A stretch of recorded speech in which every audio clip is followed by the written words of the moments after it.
So in the summer of 1944,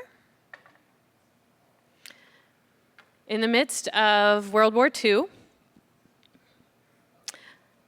a prisoner in a Nazi German prison sent his friend a poem that he had written, giving voice to his experience in prison in the midst of these difficult circumstances he found himself in. And the poem went something like this. Who am I? They often tell me I step out from my cell, calm and cheerful and poised, like a squire from his manor. Who am I? They often tell me I speak with my guards, freely, friendly, and clear, as though I were the one in charge. Who am I? They also tell me I bear days of calamity serenely, smiling and proud, like one accustomed to victory. Am I really what others say of me? Or am I only what I know of myself?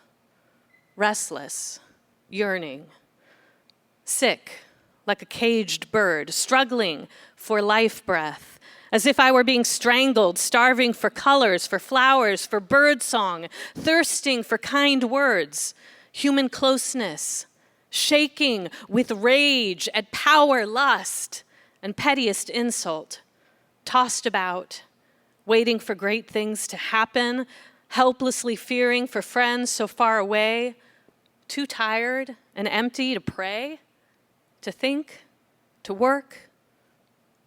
Who am I? This one or the other?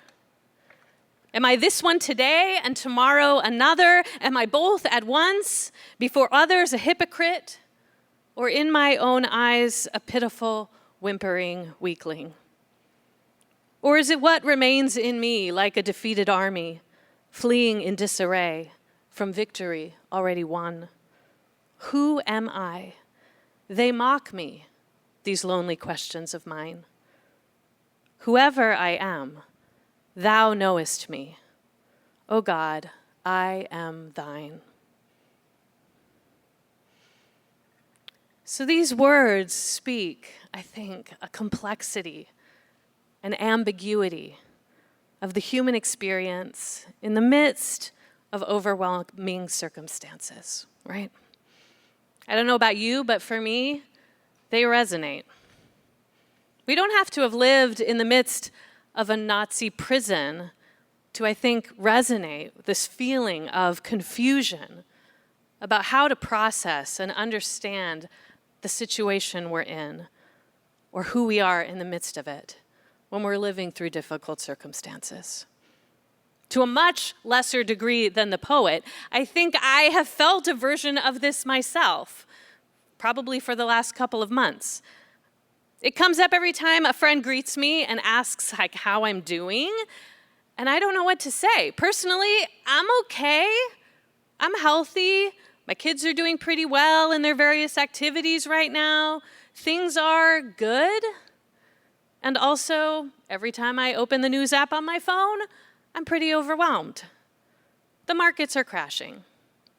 Important experts are being gutted from our government. Universities are under attack. I could go on and on. There's a lot to be overwhelmed by.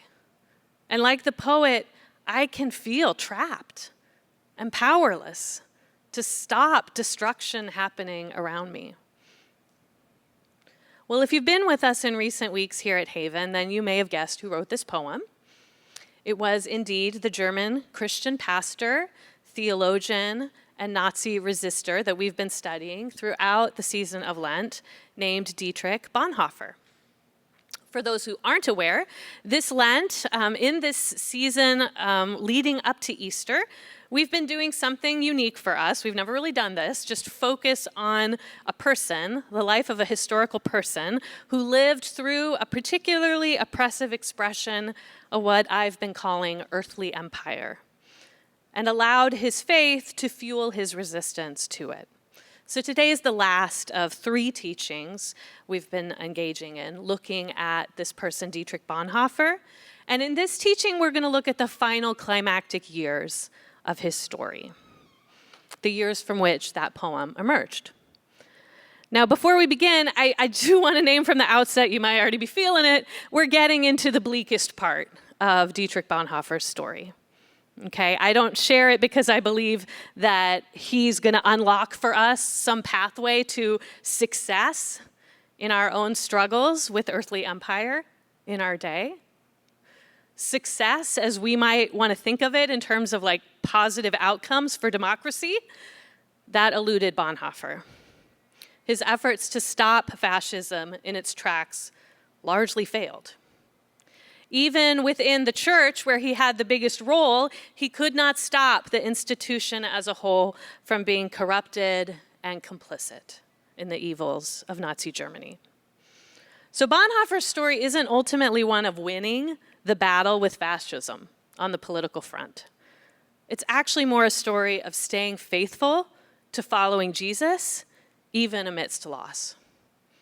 So I hope for all our sakes, I hope for the sake of our country, the reason that so many of us were in the streets yesterday is that we hope that as we organize now, we will assure that the darkness of our circumstances does not end up being as dark as Bonhoeffer's reality during the latter years of Nazi Germany. That's my prayer.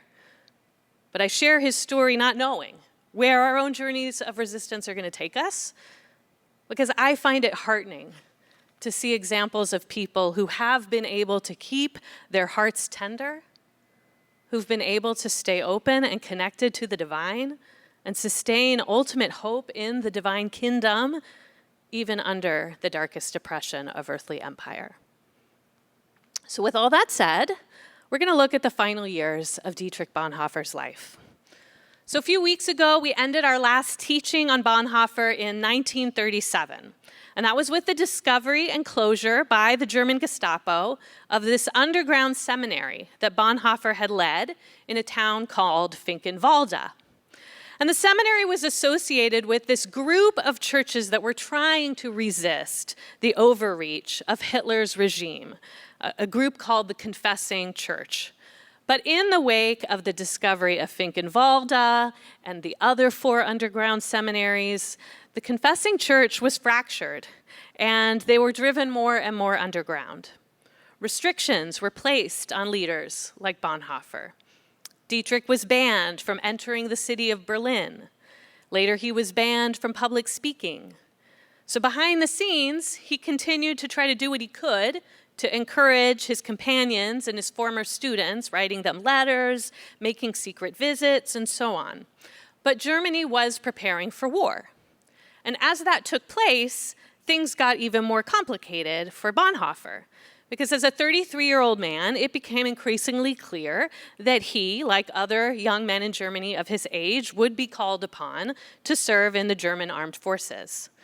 Now, as you might remember, after his year in New York, Dietrich Bonhoeffer had become a very committed pacifist. But unfortunately for Dietrich, the 1930s Germany did not allow for conscientious objectors to the military. To declare yourself a pacifist meant being sent to a concentration camp. Now for Bonhoeffer, the concern went beyond his own personal safety, because you see by this point he had this reputation in Germany as one of the key leaders of this confessing church movement.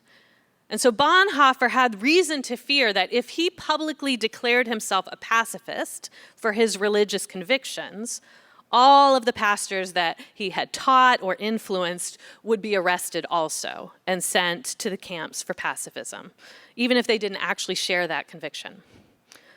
So in 1939, when an opportunity arose to potentially skirt the issue and avoid military service by withdrawing from Germany, Dietrich Bonhoeffer initially took it. In June of 1939, just a few months before Germany would invade Poland and formally begin the Second World War, Bonhoeffer once again sailed a ship across the Atlantic to New York City.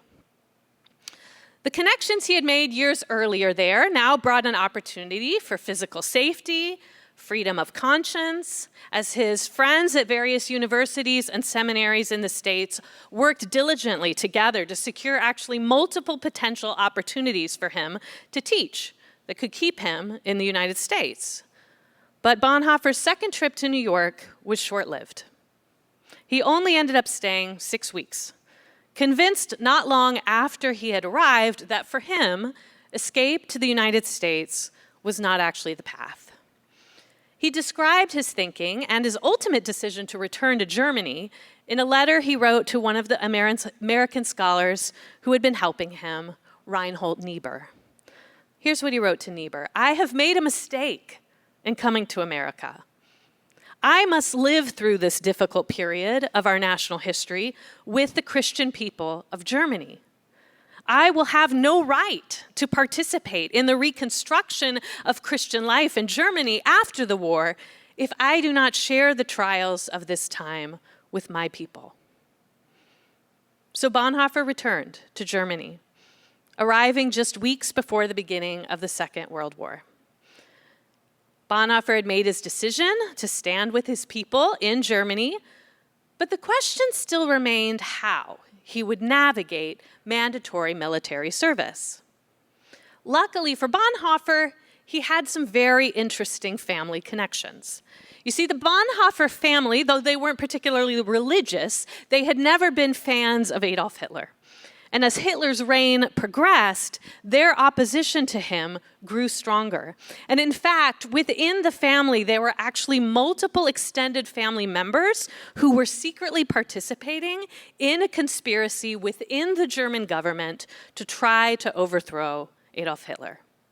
So as Bonhoeffer returned from the United States, his brother-in-law, a man named Hans von Danyani, was able to secure him a post within the same organization he was working in, this German military intelligence agency called the Abwehr. So Dietrich was recruited to join their illicit resistance activities. Bonhoeffer would now be operating as a spy and a double agent on behalf of the German resistance. So the cover story was that rather than serving in a combat role, Bonhoeffer would be more useful by using his many clergy connections that he had developed ecumenically in different countries around Europe with the other church leaders he knew to gather information that would be useful for the Nazis. That was the cover story. That was what Germany said his mission was.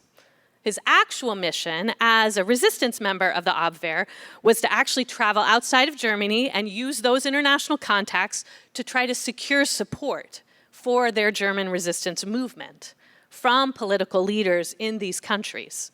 You see, those who were hoping to overthrow Hitler wanted to know that the governments outside of Germany would support them if they were successful. They would understand they would partner with them when they established some new post-Hitler government. It was a complicated mission. It was one that was ultimately unsuccessful. As the war continued, the Allied leaders became very suspicious of any military officers from within Germany claiming that there was some legitimate German resistance that they could work with. Understandably, they just did not trust anyone from Germany. So it didn't really go anywhere. But that was the dangerous work that Bonhoeffer was trying to engage with throughout the early years of World War II. In addition to traveling around Europe and navigating these complicated circumstances as a double agent spy, Bonhoeffer continued to write extensively. He spent much of his time on a book that he never had the opportunity to finish, but had hoped would be his magnum opus, and the book was called Ethics. After the war, his best friend and biographer Eberhard Bethge eventually compiled all the writings that he did leave behind and published them under that title. So you can read Ethics. Bonhoeffer's thinking during the era was evolving as he genuinely wrestled through the ethical conundrums that were so challenging for empire resistors living in Germany at that time. So in his writings on ethics in this season, Dietrich Bonhoeffer seemed to be rejecting the idea that there could be some universal set of Christian ethics that would apply in all situations. Rather, he saw Jesus as the embodiment of the divine, entering into the messiness of human reality and existing in that on behalf of others and inviting us to do the same. He says it at one point like this: Christ does not proclaim a system of that which would be good today, here, and at all times. Christ does not teach an abstract ethic that must be carried out, cost what it may. Christ was not essentially a teacher, a lawgiver, but a human being, a real human being like us. Accordingly, Christ does not want us to be, first of all, pupils, representatives and advocates of a particular doctrine, but human beings, real human beings before God. God did not become an idea, a principle, a program, a universally valid belief, or a law. God became human. It's kind of interesting, huh? Because especially for those of you who've been in this conversation, if you remember earlier in Bonhoeffer's thinking and writing, he was really focused on Jesus' teaching in the Sermon on the Mount. He was very passionate about what it meant to actually follow that and live that out. And I don't think he's disavowing that here, but his thinking is certainly developing. He's making clear that Jesus' ethics, even the ones articulated in the Sermon on the Mount, are not to be intended to be these like timeless, abstract truths. Jesus is calling us to discern the divine presence in front of us, in the real situations we find ourselves in. And so hard and fast, black and white rules are too limiting in a morally ambiguous reality, painted in shades of gray, like Bonhoeffer found himself in. When faced with those complex moral conundrums, Bonhoeffer called Christians not to embody some abstract principle, but to follow Christ, and he said, act responsibly, as best they could discern, with the alternatives they had before him. Here's another quote. Responsible action takes place in the sphere of relativity, completely shrouded in the twilight that the historical situation casts upon good and evil. Responsible action must decide not simply between right and wrong, good and evil, but between right and right, wrong and wrong. That's deep, right? In the years that Bonhoeffer served in Abwehr, he was wrestling with how to act responsibly in these messy situations he found himself, where sometimes the choices are wrong and wrong, right? One way that he and a few of his closest co-conspirators tried to do this in the Abwehr was by trying to help a number of Jewish people that they were relationally connected to escape from Germany into safety in Switzerland. It was a mission that would come to be known as Operation 7 in the Abwehr. Now, exactly how many people Bonhoeffer and his team helped, all of the ways in which they participated is difficult to know because these were very highly illegal activities and very difficult to accomplish at this point in the war. The records we have about them are very sparse. We do know it wasn't a huge number of people, somewhere probably between 14 and 40. And despite the way the story is sometimes told, like there's a recent film that depicts it this way, Bonhoeffer did not himself drive people over the border into Switzerland. His participation was making connections, writing letters, using his international contacts to help secure safe passage and a place for people to land. And also he helped facilitate the moving of money over the border so that when these refugees arrived in Switzerland, they would have some resources to start their life there. It was actually that activity that Bonhoeffer and his brother Hans engaged in, transferring these funds, because they used the Abwehr to do it, across the border. That is the activity that eventually led to their arrest.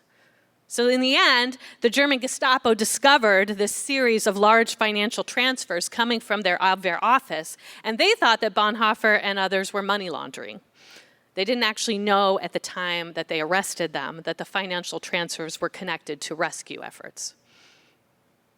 So that was that morally ambiguous circumstance. Another morally ambiguous circumstance Bonhoeffer found himself in was his very participation in this conspiracy that was becoming increasingly frustrated in its efforts to mount a coup and take out Hitler.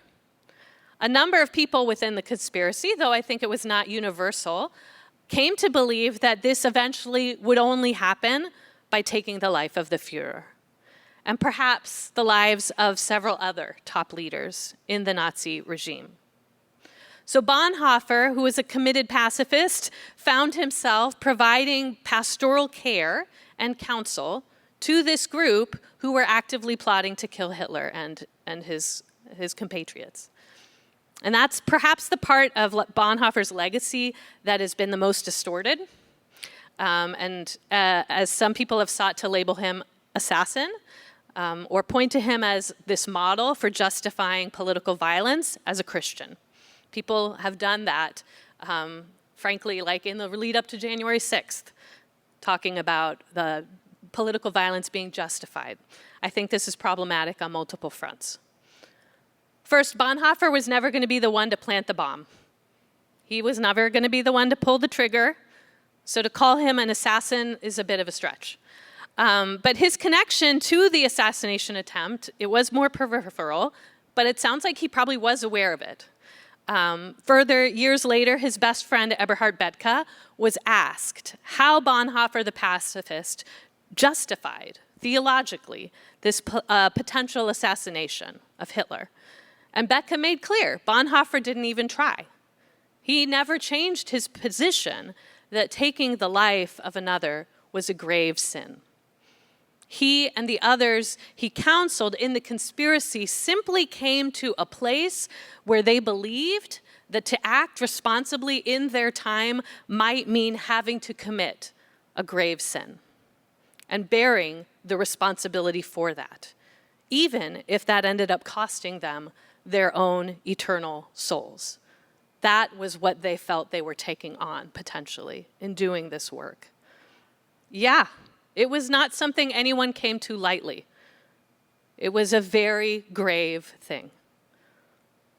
All they could do in moving forward was to try to act responsibly and fall upon the mercy of God for the sins they inevitably would commit in the process. You can hear Bonhoeffer's sense of desperation and resignation in that season in this letter that he wrote to his family members and his closest co-conspirators in the Christmas of 1942. The letter is called After 10 Years. It's basically an essay that is a powerful reflection on a decade in Germany under National Socialism. It's a very haunting read. It's one I actually would highly recommend in its entirety for anyone who's interested, because it really gets into what it must have felt like to be there in that moment. The letter begins as Bonhoeffer gave voice to the frustration and the futility that he and his companions were all feeling at that time. He starts saying, "Have there ever been people in history who in their time, like us, had so little ground under their feet? People to whom every possible alternative open to them at the time appeared equally unbearable, senseless, and contrary to life." This is not the musing of someone who feels like they have significant hopeful options in front of them, right? Bonhoeffer goes on in his letter with disappointment to describe all the individuals, all the groups, all the institutions that had been co-opted over the last 10 years and one by one had fallen before fascism. He returns to his reflections on what it means to act responsibly and ponders openly if all of their efforts have actually been of any meaningful use. And then he concludes. As he's concluding, he shares these haunting words.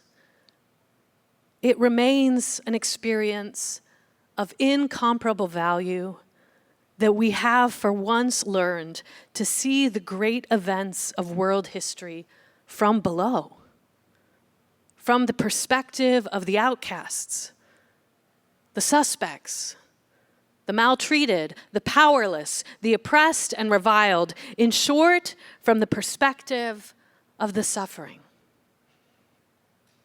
This is essentially the silver lining that Bonhoeffer is saying.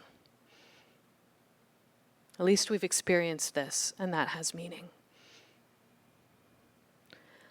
A few months after writing these words, the Operation 7 money transfers were discovered, and Bonhoeffer was arrested, along with his brother-in-law and a few other close co-conspirators.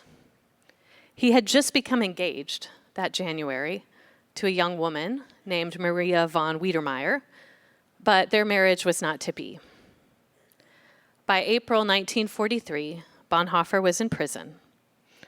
Maria was initially able to visit Dietrich, and the two exchanged letters during his imprisonment. And he also wrote frequently to his good friend Eberhard Bethge, who eventually published the prison letters he received from Bonhoeffer, including that poem that we heard in the beginning. Dietrich Bonhoeffer spent the last 2 years of his life in prison. Initially, he had been imprisoned for suspected money laundering.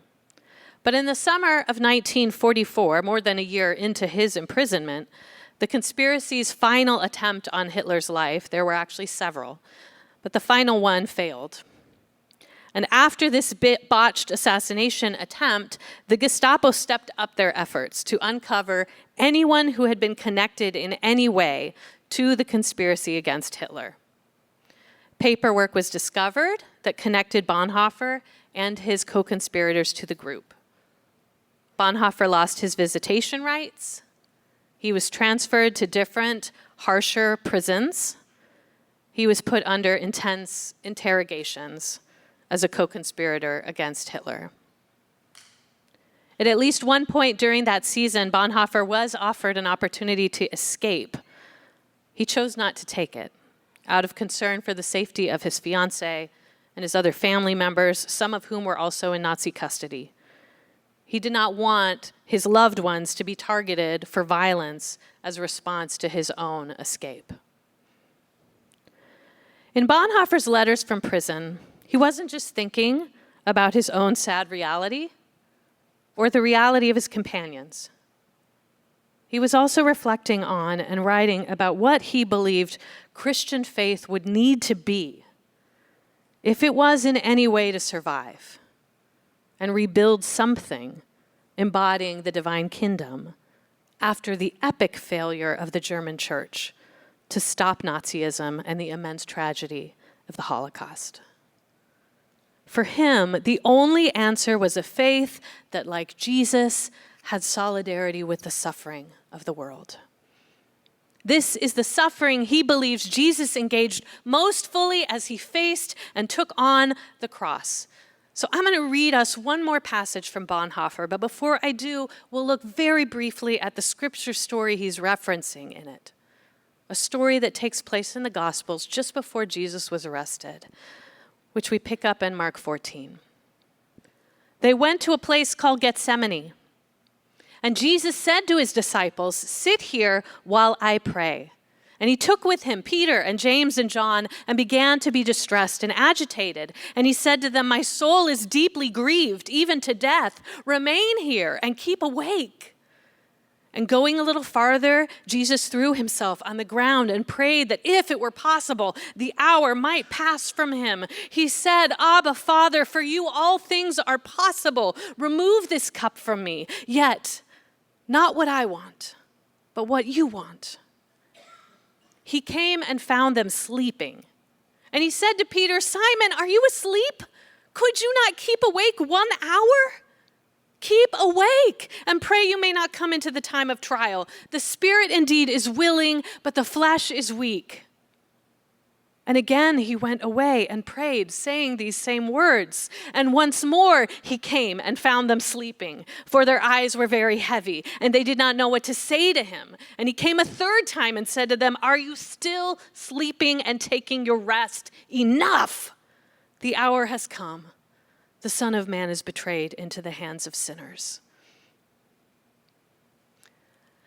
As Bonhoeffer saw it, Jesus in this story was fully encountering and experiencing the suffering of the world, the suffering of the worst of human experience. That's what's so unique about our Christian tradition, this idea that God does not hold human fragility and suffering at arm's length, but out of love, the divine enters in and experiences the pain of their creation with their creation. That's what Jesus was doing that night in the garden. And Jesus invites his followers to stay awake with him, to bear that suffering together. But they could not. This, for Bonhoeffer, this is the invitation for Christians living faithfully under empire to remain awake with Christ. Awake to the suffering, awake to the grief, awake to the injustice and to the pain. It's the call to solidarity and witness, to not turn away, to not fall asleep. He says it this way: one only learns to have faith by living in the full this worldliness of life. If one is completely renounced, making something of oneself, whether it be a saint or a converted sinner or a church leader, a so-called priestly figure, a just or an unjust person, a sick or a healthy person, then one throws oneself completely into the arms of God. And this is what I call this worldliness. Living fully in the midst of life's tasks, questions, successes and failures, experiences and perplexities, then one takes seriously no longer one's own suffering, but rather the suffering of God in the world. Then one stays awake with Christ in Gethsemane. And I think this is faith. This is metanoia. That's the Greek word we often translate conversion. This is how one becomes a human being, a Christian. How should one become arrogant over successes or shaken by one's failures when one shares in God's suffering in the life of this world? For Bonhoeffer, this is the core call for Christians in a world suffering under empire: to find Christ in our Garden of Gethsemane, to share in God's suffering in the life of this world. It doesn't mean Bonhoeffer doesn't believe in resurrection. I'm sure he did, but in the midst of the trials of human suffering, the call for him, for a faithful Jesus follower, was not to just bury our heads in the sand and wait for resurrection to arrive. And it's not to stay asleep, as the disciples did, but with Christ to experience solidarity with those who are suffering and in some way bear that together. Bonhoeffer bore that suffering himself right through the last moments of his earthly life.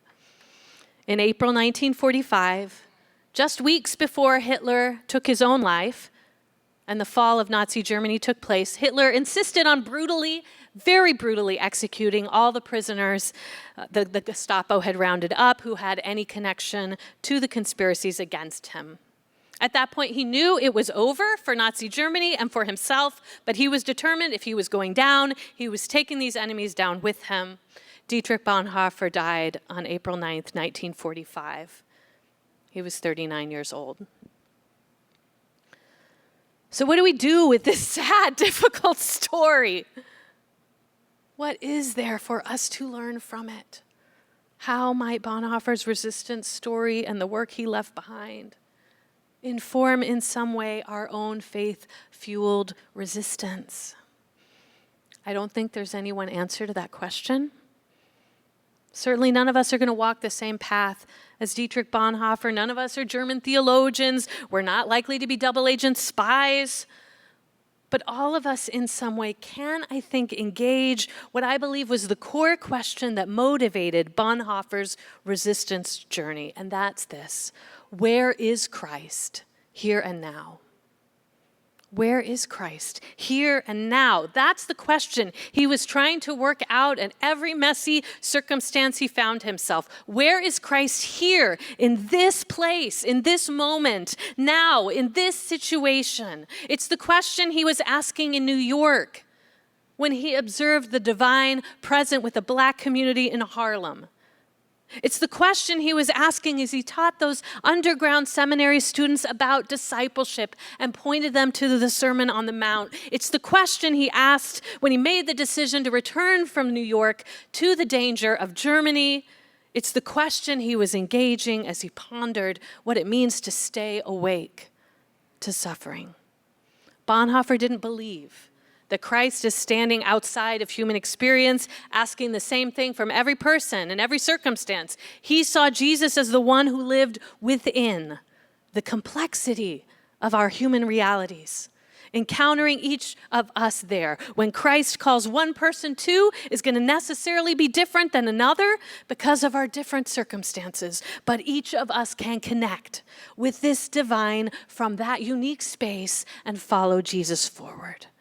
This, friends, is the legacy, I think, of Bonhoeffer's resistance journey. This is the legacy, this question that we are invited to pursue as our act of faith. Where are you, Christ, here and now? It's the question I encourage each of us to pursue throughout the rest of our Lenten journey.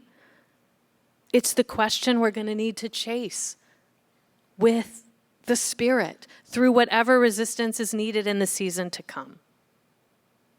Dietrich Bonhoeffer does not give us the answer for how we are meant to resist, but his story points us to the Jesus who can. Amen. Let me pray for us, and then we'll go into a time of conversation.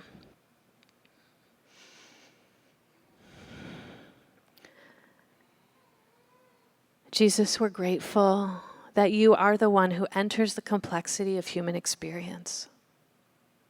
And I'm grateful for models of what it looks like to encounter you in the midst of very messy circumstances. We confess that the circumstances we find ourselves in also feel pretty dang messy, maybe messier than any of us can recall in our journeys thus far. We invite you to be our leader, oh Jesus. Would you be the one that shows each of us our unique path forward to resist earthly empire and to embody divine kingdom in the here and now? Would you give us courage to stay awake to the suffering that we encounter, to not fall asleep to it, to not numb out? Would you show us what that solidarity looks like? Would you show us what awakeness we are called to? And would you give us hope to continue to build new creation, even amidst loss? Amen. All right, friends, so we're going to move into conversation time. I know we're a little bit running late, so we'll make it like 7 minutes, okay? We'll take some conversation time, and then we'll invite Jen back up for the responsive worship. So this conversation time, if this is new to you, you are always you don't need to participate, just in whatever way feels good. And here's a few prompts to discuss. And we'll gather in groups of about 4 to 6 to chat a little bit about, here are some of the options you could chat about or whatever is live for you. So what sticks out to you about this final season of Bonhoeffer's journey? There was a lot there. So what came to mind? What stuck out? Or what do you think it means, this idea of staying awake with Christ? Is that something you've experienced? How?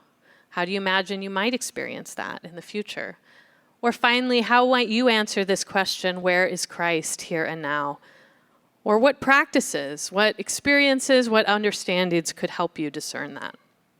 So those are the discussion prompts. Like I say, we'll talk for about 7 minutes, and then we'll move into closing worship.